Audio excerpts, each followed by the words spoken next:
Hello everybody and welcome back to Robert's Reviews. Today is Friday, so we have new releases today. I'm only going to do one. There are other movies that came out today, like Dating and New York, Kate, and The Voyeurs, which I wanted to check out, but I don't have time. I got so much homework to do, and I'm trying to get through The Sopranos before the new movie comes out, so it's been a crazy train ride of the past couple weeks, but I am only going to be able to get through this one.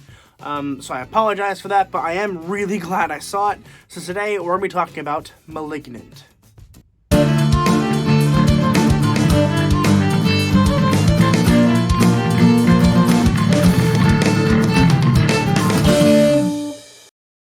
Malignant was released in 2021. It was written by Elika Cooper and directed by James Wan.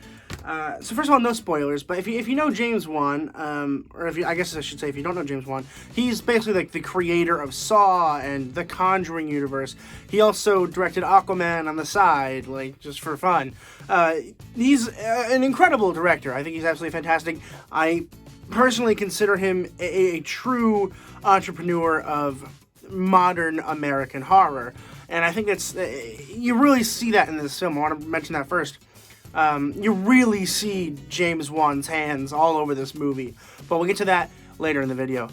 The general idea of the film is that this woman has she's seeing murders happen through her imaginary friend, Gabriel, who is doing the murders, and she can report that to the police because she's like, I can see it happening, I don't know why, and the story kind of develops into some weird sci-fi horror thing, which honestly is nice because we haven't seen a whole lot of these before. I mean, we've had Alien and Aliens and all those, but beyond that, there aren't really a whole lot of sci-fi horror movies that are good that are coming out. Like, they're not a regular on most people's, agenda to make. Because generally they don't do very well right now in this modern audience. What I think Malignant did very well was it kind of markets itself as like a ghost story, basically. And James Gunn really turns the tables on that, and it's like, no, it's not. I can see why you thought that, but it's not. I'm not going to go into detail why, because I don't want to spoil anything, but it is more than just a ghost story, and it is, in my opinion, very well done. I think the marketing worked really well into getting people to come to the theater. There were 4 of us there. It was me, one of my roommates, and 2 old ladies, so that was fun. It's crazy. But what I really want to talk about for this movie is James Wan's hands in this film, because especially for the first half of it, you really feel like it's a Saw movie. Like, a vast majority of it is like these weird, crazy camera turns, cuts, which is very reminiscent of the first Saw movie, which he directed. And I like this first Saw movie. I really do. I like it a lot. I honestly think it's one of my favorite horror movies. The rest of them are kind of meh, but the first one is very good.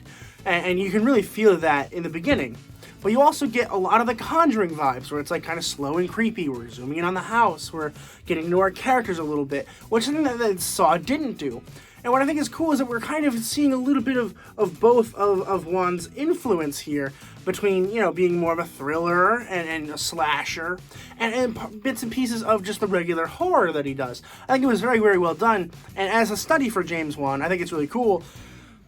Most of you probably don't care, but just if you watch it, just think about these other movies that he's done, and think about the influence that it's had on this film, because I think it's very heavily influenced by his previous work, which I am personally okay with.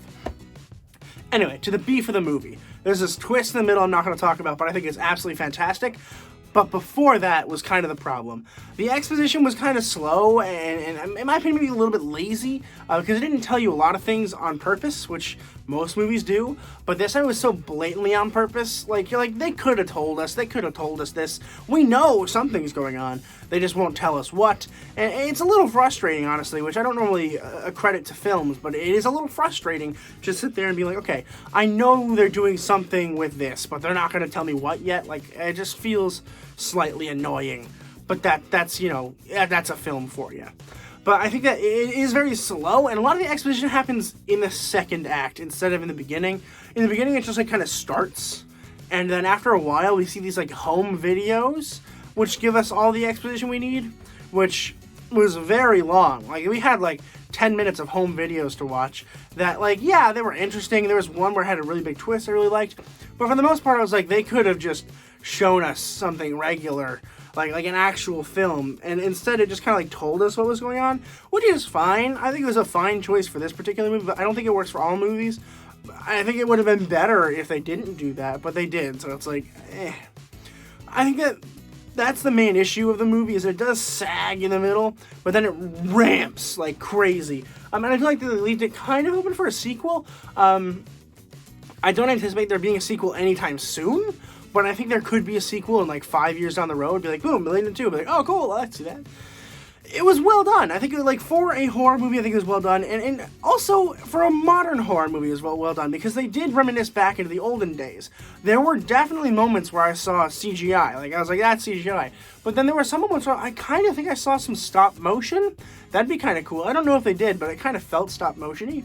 I know that there was a contortionist in the film, which is incredible. Blows my mind that was real. I was like, no way. I do think that it is like heavily CGI'd in some parts, but I do see how that some of them is a contortionist. That's pretty cool. I think the CGI that is in it is fine. I think that there are some tweaks that could have been made. Maybe a little bit more budget, a little bit more time, might have made it a little bit better. But it's not unwatchable by any stretch of the imagination. And I do think that the techniques that were used to make this film pop really did work. I think that overall, it is a very good, cohesive film, and if you like horror movies, I suggest you go check it out in theaters. It is in theaters, and I think it's on HBO Max. I don't remember, but I think it might be on HBO Max. If it is, definitely check it out. It is a very good movie. I enjoyed watching it a whole lot. I had fun watching it with friends. Definitely watch it with friends. It makes it more fun. But I'm going to go ahead and give Malignant a B. Have you guys seen Malignant? Let me know in the comments down below what you thought of the movie. Drop down in the comments below if you haven't seen it, and if you're going to watch it, let me know when. I like talking to you guys, I like the interaction we all have, so make sure you guys are doing that. Make sure you guys are liking and subscribing, because subscribing makes me able to actually do these on Fridays. I love putting out new releases, and it's all for you guys, so definitely consider subscribing, sharing with friends, and as always, keep watching movies and television, stay educated, and I'll see you guys in the next video.